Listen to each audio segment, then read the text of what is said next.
All right, hello everyone. This is Mystique. Thank you so much for joining in on this podcast. I'm very excited to go ahead and dive in deeper about Reiki and answer any questions that you guys have. So, first, let me go ahead and describe what Reiki is. Reiki originated in Japan as a form of energy healing. So it can be looked at as holistic wellness because it is only using the divine energy and transferring it from one person to another. Okay, so when we talk about Reiki, this is almost like a type of consciousness that us as practitioners or masters get attuned to, and then we let that energy flow through our bodies. Now, if you're a Reiki master, this energy is flowing to you constantly all the time. That's what your attunement is. If you're a Reiki practitioner, the energy can be activated at any time you want to by these Reiki symbols, by channeling and focusing and intending your energy to come through a certain part of your body. So this could usually be your hands and your fingertips.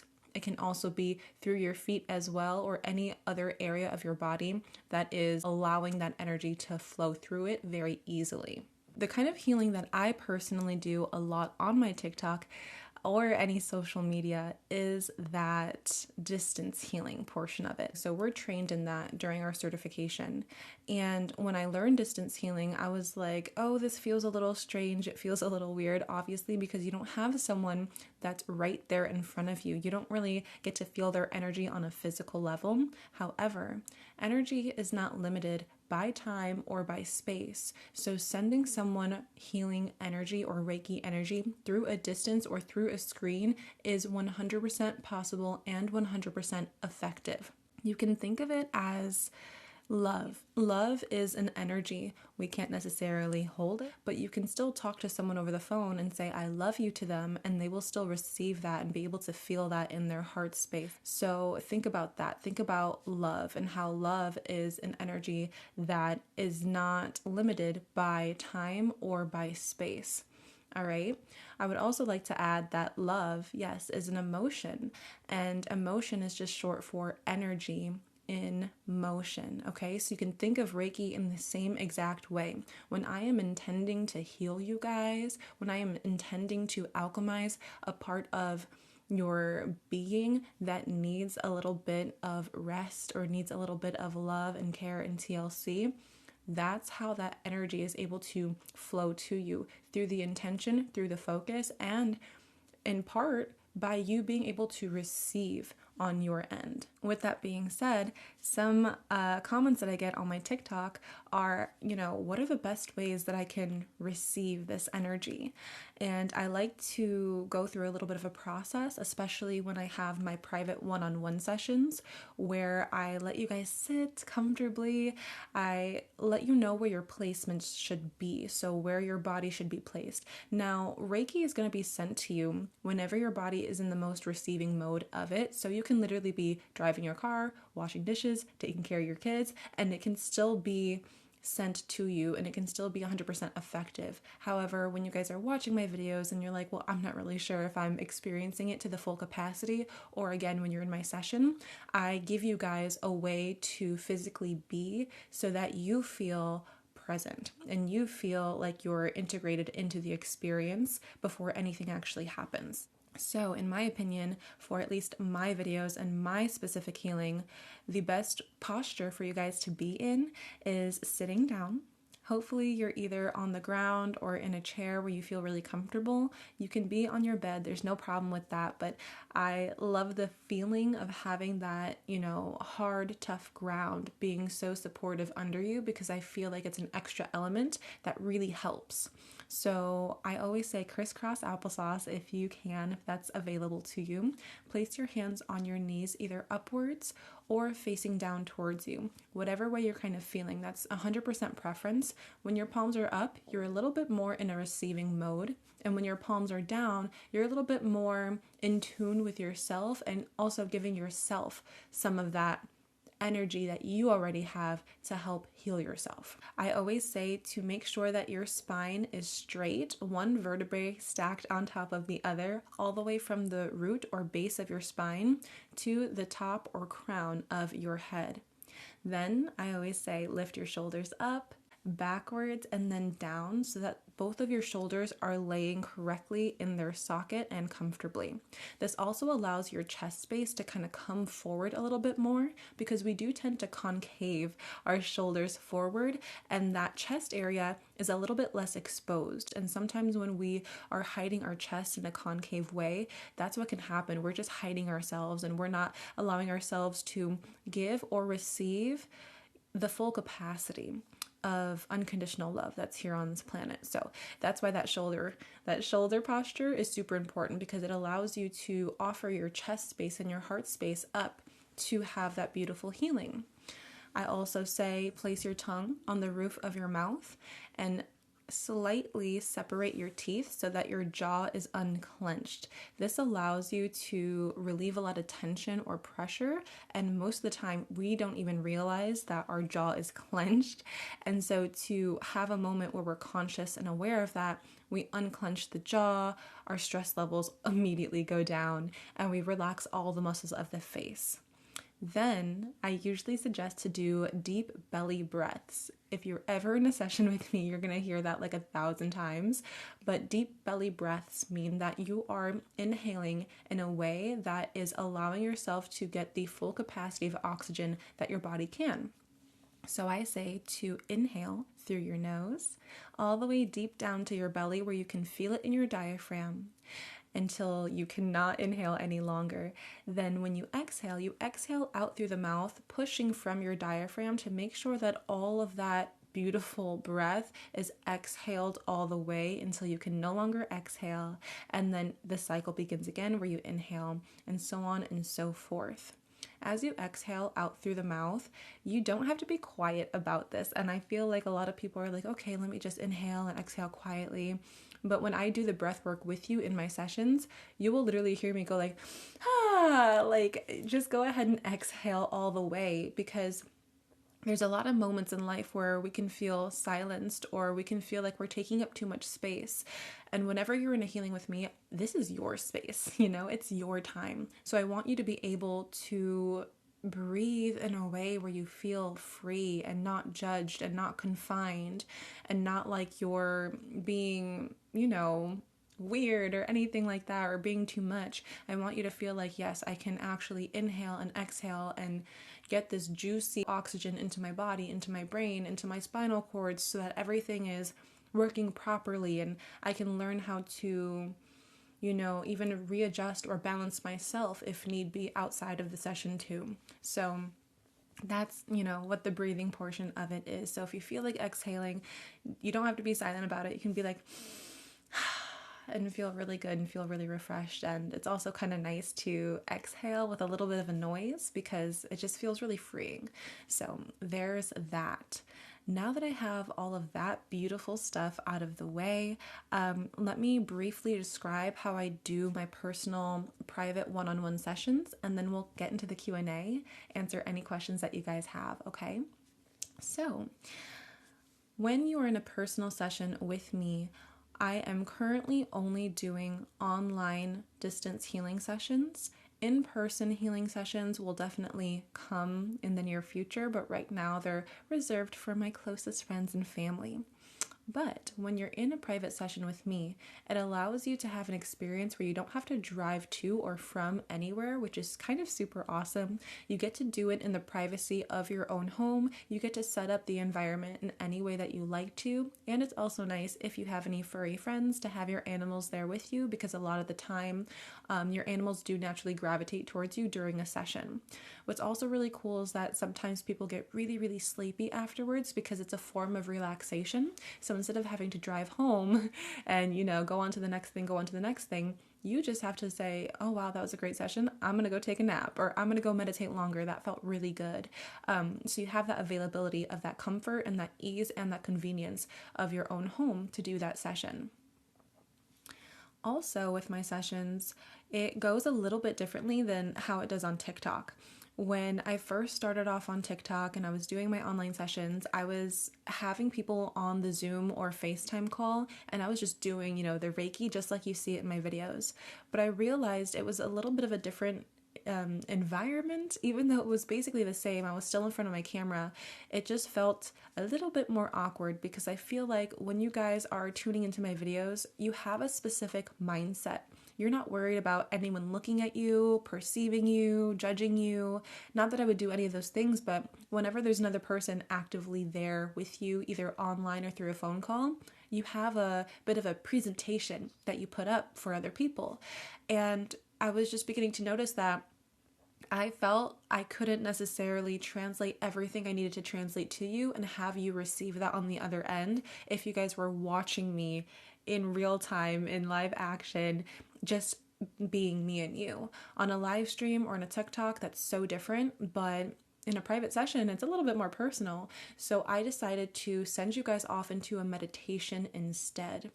When you guys are sent off into a meditation, it allows you guys to fully release and basically let borders, I guess, kind of dissolve, or some walls dissolve, where you feel completely 100% relaxed, as if you were basically alone, but I am there with you. But now there's a lot less pressure. Instead of seeing me pluck and prod and do all these things, you get to feel it for yourself and experience it, because it's not necessarily that you have to see what I'm doing for it to work, okay? I send Reiki energy to everyone literally all the time, and they don't need to be able to see me do it or hear me do it to receive it and to access that beautiful energy. So when I, let you guys do the posture and the breath work exercises, and I send you off into the meditation, I allow you guys to go on your own individual journey inside your own consciousness. Sometimes for some of you guys, this is the first time you've ever had an experience like this where you could meditate in a way that was so freeing and so accurate and felt so right. A lot of you guys go through meditations and you're like, I don't even know what that was. Like, I don't even think I am doing it right. But when you're in a session like this, you're already calm and very trusting of what I'm able to lead you guys into. So this journey of going into your own consciousness, into your own meditation, and experiencing all these feelings for yourself with, no distractions, I felt was a very personal way to help you heal, but also help you feel the most comfortable and have the most beautiful access to it, with the added benefit of me literally being on the other line, but me not distracting you in any way or taking you out of the practice in any way by you seeing me physically do something like that. So that's what we have going on for my private sessions. If at all you guys are interested in them, you can always find the schedule to book one of my private sessions, either for a tarot reading or an oracle reading, psychic reading, or of course the Reiki. I've got sessions right now available for 15 minutes, 30 minutes, and if you need, I have 60 minutes available. You just have to go ahead and ask me through DM or through email, okay? Now, that was a mouthful. My goodness, I'm actually so surprised I didn't stutter through like a lot of that, as I usually do. But now I'm going to open the floor to you guys and see if you have any questions. Okay, so someone asked, how do you know this is your passion? I know this is my passion because I love to be able to alleviate anyone from anything. If that's pain, if that's sadness, sorrow, grief, anger, I like to be that person that can just snap my fingers and relieve you from that. It's, one experience to kind of go through something alone and try and figure it out by yourself. But there's also so much healing in community, and there's so much healing in building a trust and loyalty with another person, and almost even considering them, friends or family, even if they're strangers, because they're able to tap into you, understand how you're feeling, empathize with you, sympathize with you, and then, to have them heal you. Like, that's just an added benefit that I think is so awesome. And healing energy is something that's so innate in all of us, but not every one of us decide to actually cultivate that, hone in on that, and make it more of a strength. I think that me being able to do that so easily, and it brings me so much joy, that's how I know that it's my passion, because I like to be there for people. So this is a way, one of many, many, many, many ways that I get to do that. Someone asked, what does Palo Santo do? Okay, that's cool, especially because for a lot of my videos, I actually do start with smudging you guys, smoke cleansing you guys with Palo Santo. So Palo Santo is another word for holy stick. It really smells amazing as well. If you guys have never smelled it, to me, it smells like a peppermint stick, like a peppermint version of wood. And so what it does is it clears out any negative energy or any negativity, any impurity, basically, that's in the area that you're working with. So whenever I do my sessions, either through TikTok or even the personal sessions, I smudge it out before I start the session. I actually prepare my whole entire room to make sure that it's cleansed, to make sure that it's protected, to make sure that it's sacred, to make sure that it's a holy space where I can then attune to that Reiki energy and have it flow to me and through me without any interruptions, without any hesitations. And I can feel 100% secure in my own spot while I'm doing this. It also acts as a really nice base, like just a clear base where there are no other energies. So for instance, let's say I'm doing a reading and like a tarot reading, and it gets really, deep, really emotional. I'm going to want to clear out that person's emotions before I go ahead and try to bring someone else in and heal them or cleanse them. It's kind of like if you go to a doctor's office, they're not just going to, have one person that's sick be in there and then not clean anything, not do anything. They have those little sheets of paper that they put over the seats, and they have specific garbage cans for hazardous materials. So it's kind of like that. They wash their hands a lot. That's all cleansing and making sure that the space is basically sanitary before someone else goes in there with their energy, and they have the capacity then to release anything that they need to. So that's what Palo Santo can help do, amongst many other tools as well. I am starting as a Reiki practitioner, and do you have any advice for starters? Yeah, practice as much as you can. Practice every day. Practice on yourself, practice on your animals, practice on anyone. If you don't have anyone right off the bat, do what I do the distance healing portion of it so that you get to still activate that Reiki energy within yourself and have it flow through you. I think it's super important that as a practitioner, you do keep on practicing, because the more you do it, the easier it's going to become, the more experience that you get, the more things come your way that you're like, oh, okay, how do I go about it in this angle? How do I go about it this way? And you get to become a little bit more clever with it, and your intuition becomes a lot more spot on. It becomes a lot faster. And that's just a strength and skill within yourself to be connected to yourself in that way, to be connected to other people in that way. So practice as much as you can. Learn more about it. I know that they give you a Reiki manual, so read up on that Reiki manual and have that lovely information just kind of seep into your mind so that you can have that on hand whenever you do have someone ask you questions. You can just go ahead and let them know the answer right off the bat. They're going to feel like you're very professional, and it's going to make you feel more confident while you're doing their service or session. Did you always know you wanted to do energy work? What did you do before, and how did you get here? Okay, what did I do before? I did a lot. I was an actress. I was a dancer. I was a makeup artist. I was a bit of an influencer. I was a salesperson. I did so much. Obviously a daughter, a best friend, all these things I did before as well. But then when it came to energy healing and spirituality, it was a couple years back where I was really like, I need to work on my mental health. And I didn't necessarily have any access to a therapist or any medications or some sort of professional help. So I decided to go about it myself and help myself in any way that I could, because I knew that if anyone was going to make a change, it was going to have to be me. And I was going to have to learn more about how I can do things in a natural and healthy way instead of, go off and find some substitutes to help me cope with something, whether it was, still helpful, but not necessarily healthy, So I dove into spirituality. It literally was just something that when I told the universe I'm ready to change, I'm ready to make a difference, I'm ready to impact the world, but also impact myself, because how am I going to help anyone else if I cannot help myself first? Once I started to, set those intentions, have that focus, everything literally fell into place for me, you guys. It was so fast, so easy.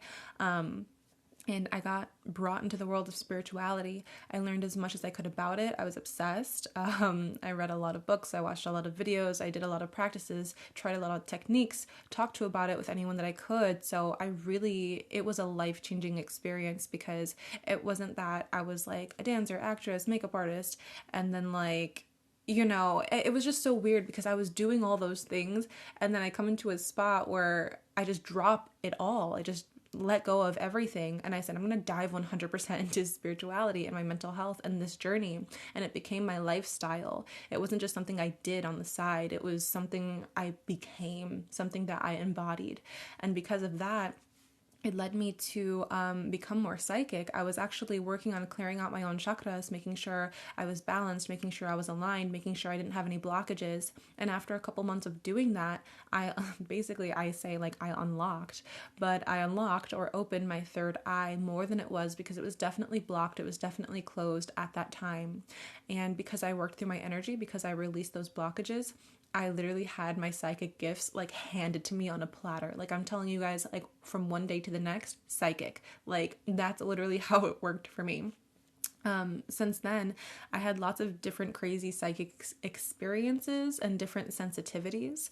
And it led me down a path of tarot, and eventually led me down a path of Reiki. So I'm super grateful for that. And that's kind of how my process went. That's how my journey is, or how it was. No, that's how my journey is, because I'm still on my journey.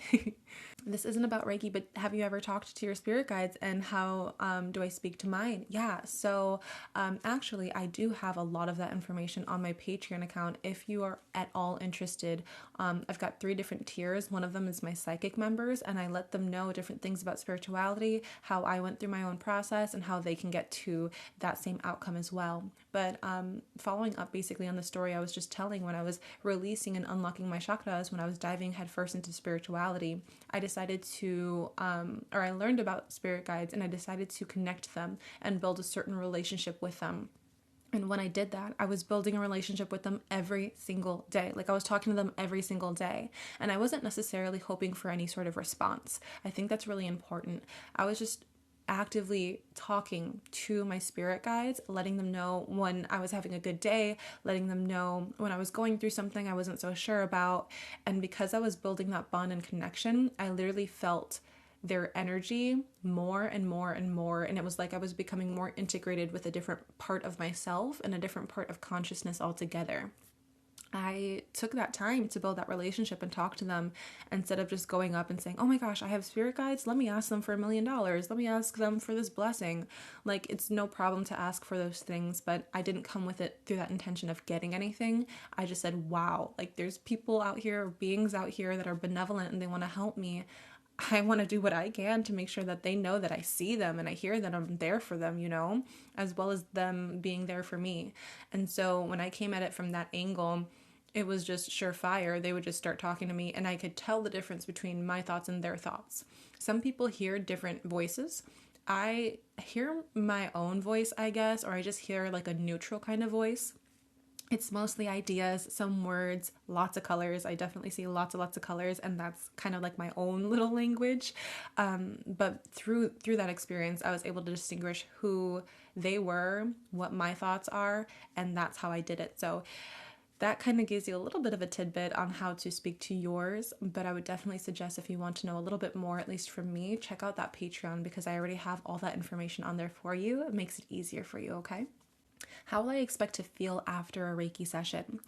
After a Reiki session, you can feel so many things. You can feel clear, physically, mentally, emotionally. You can feel lighter, physically or vibrationally. You can feel like you have a lot of ideas kind of coming to you all at once. And you're like, wow, like I'm having all these revelations or realizations or epiphanies, or I'm just feeling inspired. I'm feeling motivated. I feel like I can go on a jog. People feel tingles. People feel hot. People feel cold. People feel twitchy. People feel like their bones are just locking and their joints are locking into place. People feel revitalized. People feel sleepy. People feel relaxed.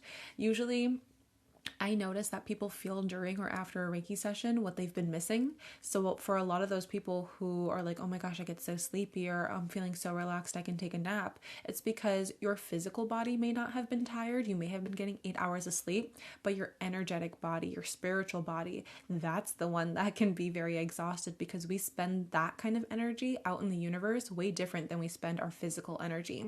So there can definitely be a different kind of balance between your physical energy and your emotional energy, your mental energy. With that being said, lots of people do feel like sleepy because they need that kind of rest. It's a different kind of rest, a more specific kind of rest. Those are a couple of things that you can kind of feel after or during a Reiki session.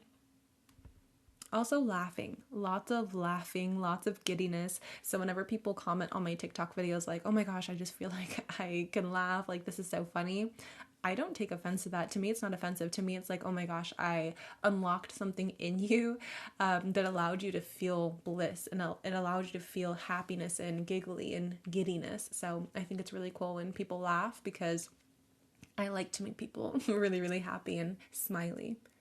Okay, where did you get your Reiki teaching from? Do you have the proper training to teach others? So as soon as I realized that I wanted to get certified, I literally went to Reiki on Google. First thing I found was reiki.org. That allowed me to have a really nice, clear analysis and a breakdown of what Reiki is from another person's perspective, right? Someone who actually created the Reiki manual wrote that website, wrote that paragraph, and I went onto the locator that they have, because you can find a Reiki practitioner or Reiki master, and you can click the locator, see who's nearby. So I rampantly searched that website, finding a Reiki practitioner that was close to me, and things just unfold the way that they need to, and I literally found a Reiki practitioner for like the end of that month, and I was like, oh my god, I'm gonna save all my money and go to that Reiki master, get certified, and that's what I did. Now only Reiki masters are allowed to teach Reiki, and I'm on my way to becoming a master, but you have to wait a certain amount of time after you finished your first Reiki certification to then get your Reiki master. So that's coming up soon, and when it does, I do have full intentions of teaching, because to become a Reiki master, you have to have that intention of teaching, because that's what Reiki masters do. If you don't want to teach anyone, you may not even have to or want to become a Reiki master, but that's my full intention. I want to be able to teach this to as many people as I can. I think it's so beautiful, and if I could be another spark to light, a big massive fire that creates such beautiful healing in this world, I would definitely love to be a synergistic part of that. So that's coming up soon. Someone asked, I get this question a lot actually, and I don't necessarily love to answer it, only because I'm someone who really loves when I know someone's done something for like 20 plus years. But honestly, when it comes to Reiki healing, I've been doing it for a little less than a year. So it hasn't been very long in the physical, human, earthly world, but I know a lot of my past lives come from a healing lineage. So with that being said, that's why I was already kind of doing a lot of this healing work without being certified, because it was so innate in me. It was coming through me, literally through my pores. It was like I couldn't even help it. My healing energy is something that I've experienced my whole entire life, but Reiki gave me a more specific way and form of doing that, and a more reputable form, because how do you just go on these streets, without any certification, without any training, and say, oh, I can heal you, let me just, shake my crystals, let me just do a little bit of breath work with you and you're automatically healed. Like, you have to have a little bit of credibility, especially on this plane, on this universe, when you're doing something and when you're claiming that you can help someone to such a massive extent or massive level. So my healing energy has always been coming through me in many different ways. One of the first ways I noticed was my communication.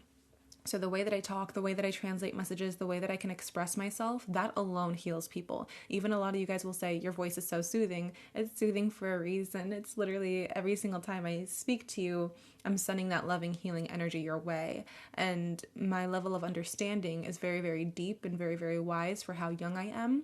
So with all of that being said, yeah, again, Reiki is just a way that I can channel that and have a different form and vehicle to express all of this energy that I have, and then the Reiki energy incorporated in that as well. So yeah, it's been a little less than a year, but it feels to me like lifetimes. Thank you so much for watching. I appreciate you being here. Thank you so much for your energy, your connection, and your attention. And I will see you in the next live stream or the next podcast or the next video. Love you guys so much. Mwah.